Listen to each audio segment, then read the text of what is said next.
Para suster, bapak ibu, saudara-saudari, oma-opa, dan adik-adik sekalian yang dikasih Tuhan, Shalom. Selamat sore semuanya. Sehat-sehat? Ya,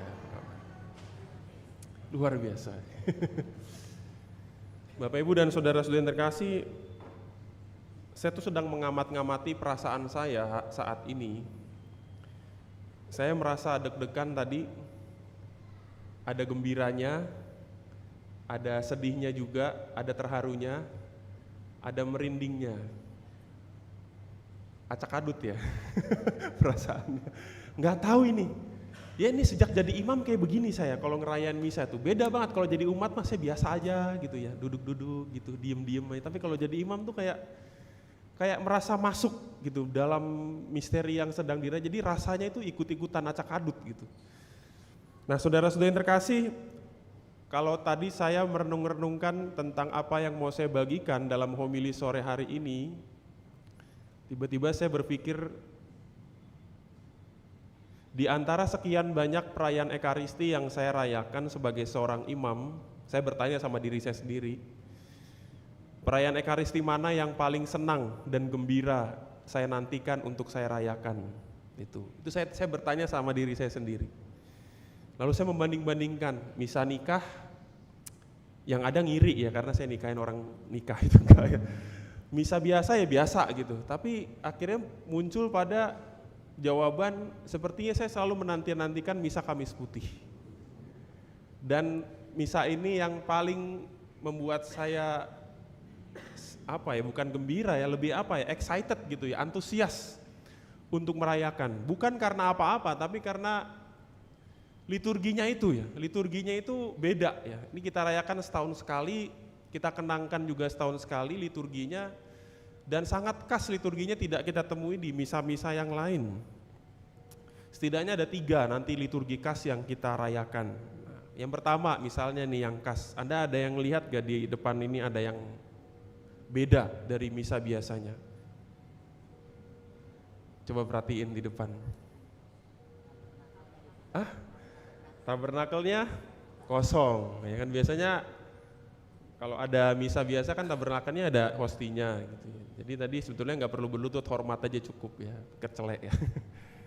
Ada sibori besar tuh, itu isinya hosti semua itu Bapak Ibu ya. Ini ada 14 sibori nih di belakang nih, 14. Biasanya kalau misa minggu paling cuma 2-3 sibori, 14 sibori. Ini tanda apa ini? Ya kan, tanda. Ini sebuah pertanda bahwa dalam liturgi kita mau menyampaikan inilah hari ulang tahun Ekaristia hari ini itu. Jadi ditandai dengan semua hosti yang akan kita sambut, tubuh Tuhan yang kita sambut itu semua adalah hosti yang baru. Tidak ada yang pecah-pecah, nggak ada yang lama udah disimpan di tabernakel udah seminggu gitu, nggak ada. Jadi semua adalah hosti yang baru.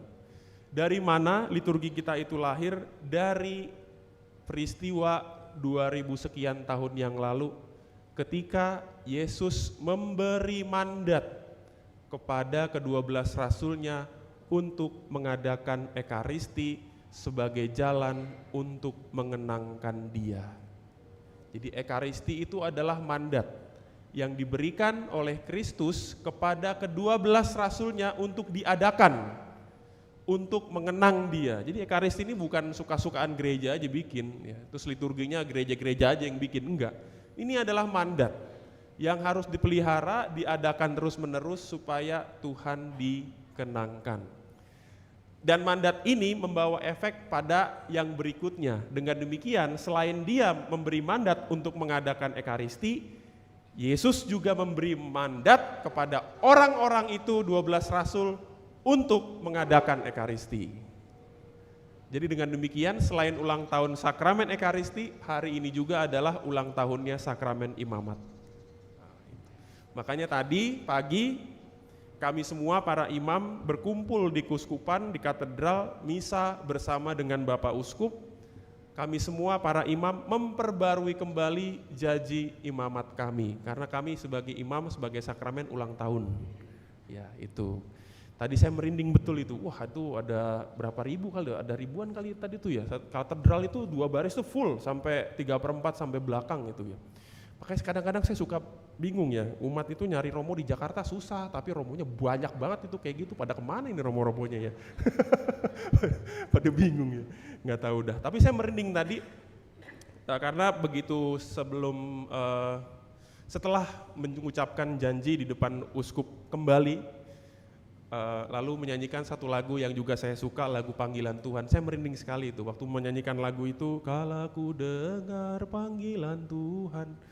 Itu saya jadi dalam hati sambil merem, sambil nyanyi, saya review kembali perjalanan imamat 10 tahun yang begitu luar biasa. Tuhan dengan nggak tahu bagaimana bisa dia memilih saya untuk jadi imam, saya juga nggak ngerti ya. Aldo yang kadang-kadang kurang ini, tapi dipilih jadi romo itu kok bisa, itu nggak ngerti lah. Dan bisa terus diajak untuk setia sampai sekarang itu ya, saya juga nggak ada rasa lain selain bersyukur pada saat tadi pagi itu ya. Itu jadi kita diberi mandat untuk merayakan Ekaristi dan juga ada orang-orang yang diberi mandat untuk merayakan itu. Itu adalah 12 rasul itu, para uskup yang memberikan kuasa itu kepada para imam untuk mengadakan Ekaristi. Jadi luar biasa ya. Jadi ini hari ulang tahunnya misa, ulang tahunnya sakramen imamat juga. Itu yang pertama. Nah yang kedua, yang kedua adalah pembasuhan kaki ya. Pembasuhan kaki nggak setiap kali misa ini mengadakan pembasuhan kaki. Hanya dalam misa Kamis Putih itu ada pembasuhan kaki. Ini ada umat 12 rasul ya. Iya, perwakilan lambang 12 rasul. Ada yang jadi Yudas Iskariot siapa di sini? Nggak ada. Ada lah pasti ya. Karena di kitab suci Yudas Iskariot juga ikutan dibasuh juga ya. Karena setelah dibasuh baru dikasih roti baru dia pergi. Nah, gitu. Tapi iblis sudah keburu masuk nih sama Yudas Iskariot sebelum dibasuh ya. Jadi siapa nih Yudas Iskariot?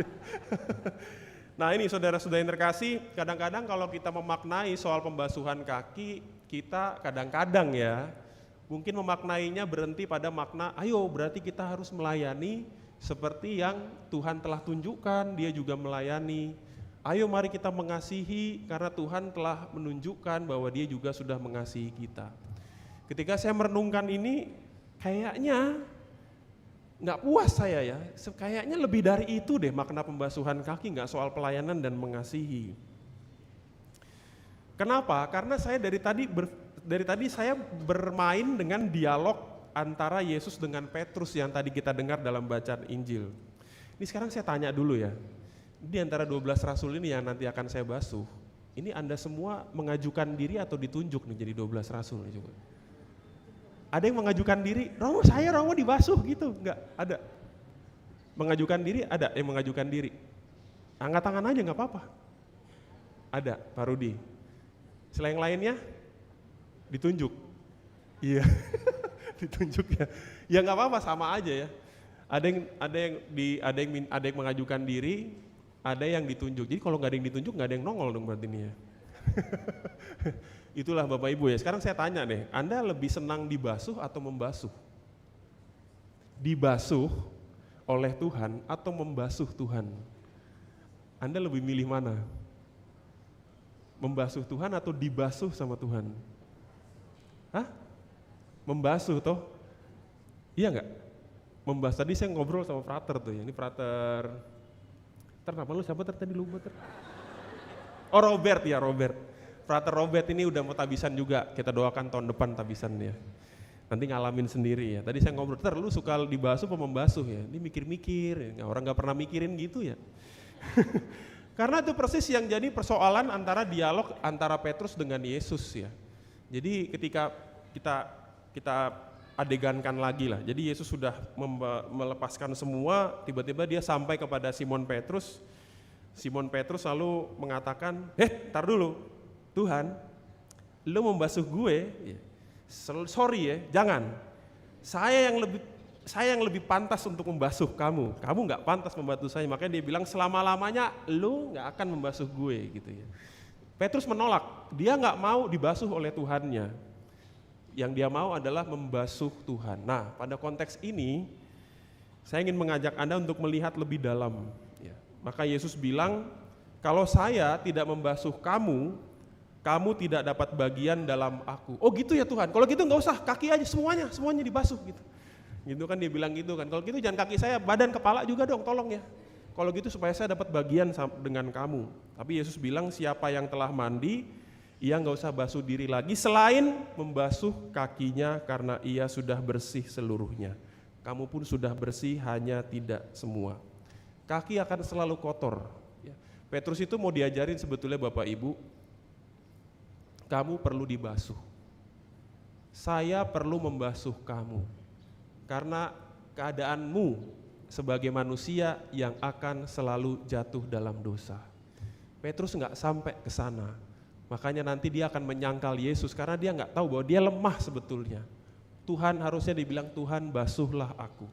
Hati-hati ketika kita merasa tidak perlu dibasuh oleh Tuhan. Ajakannya adalah berikan diri untuk selalu dibasuh oleh Tuhan. Hari ini mungkin yang kita lihat nanti adalah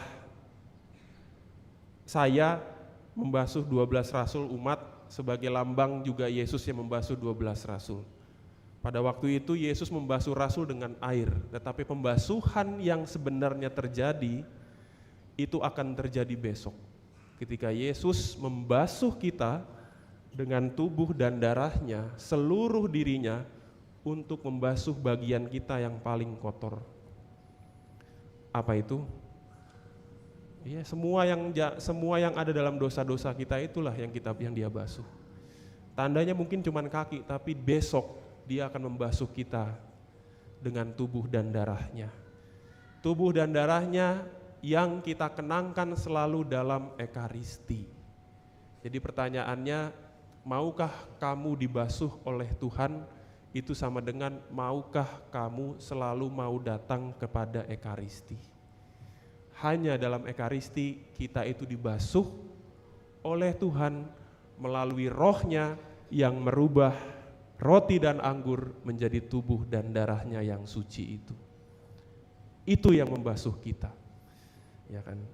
Maka setelah kita dibasuh baru Yesus tadi mengatakan, jikalau aku guru dan Tuhan, maka kalian pun saling wajib membasuh kaki. Sekali lagi bukan soal membasuh kaki, mencuci kaki, tapi maknanya yaitu tadi.